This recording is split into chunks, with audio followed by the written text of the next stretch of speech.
আমার বাসায় প্রতিদিন যদি পরাটা হয় তারপরও তাদের কিন্তু একদমই অরসি হবে না, কারণ তাদের পছন্দের নাস্তা এটা।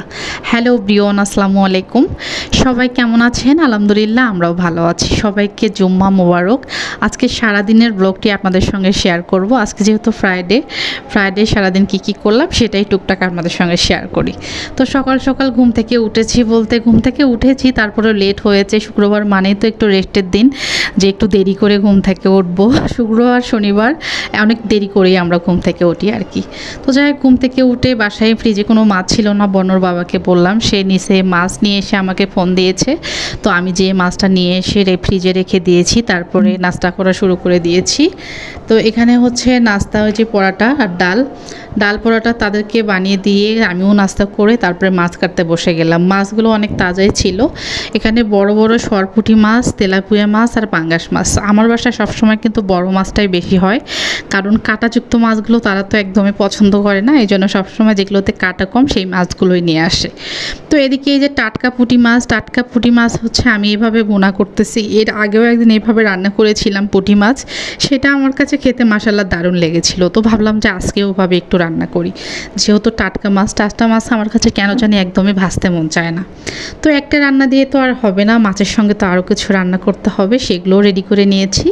এদিকে যে মুরগির মাংস, কলিজা, এগুলো একসঙ্গে সুন্দর করে মাখা করে রান্না করব। যেহেতু একটা রান্না না, এই জন্য খুব বেশি ঝোল মুরগির মাংসটা পছন্দ না আমার, একটু ভুনা টাইপ করলে বেশি ভালো লাগে।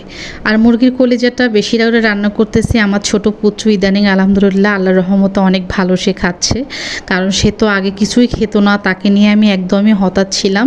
তো এখন আলহামদুলিল্লাহ সব কিছু একটু করে খায়।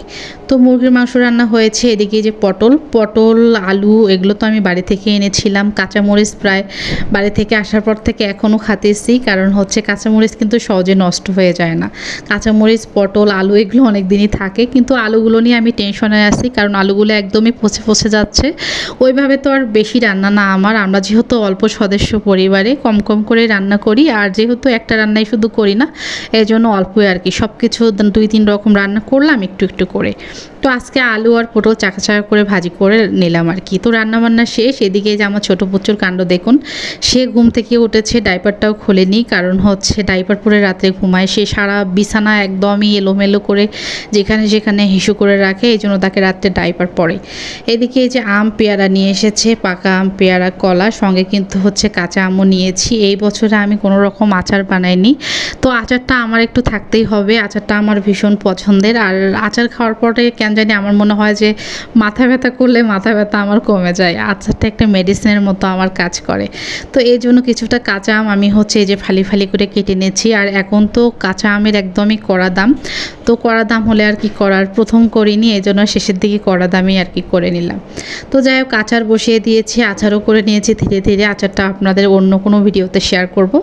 তো বাসায় একদমই কিছু মুদি বাজার মানে একদমই নেই, তো টুকটাক কিছু বাজার নিয়ে আসবো। তো বর্ণকে বললাম, বাবা চলো, আমি তো এক হায়া সব কিছু আনতে পারবো না, তুমি আমার সঙ্গে চলো।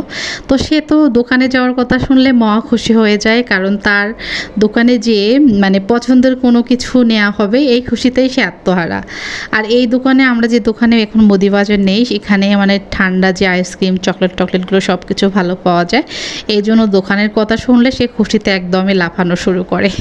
তো দোকানে এসে খেলে এই যে টুকটাক বাজার নিয়ে নিচ্ছি, যেগুলো আমার লাগে, তারপরেও কম টাকার না। আসলে এই মুদি বাজারে যে এত দাম বেড়ে গিয়েছে কি আর বলবো।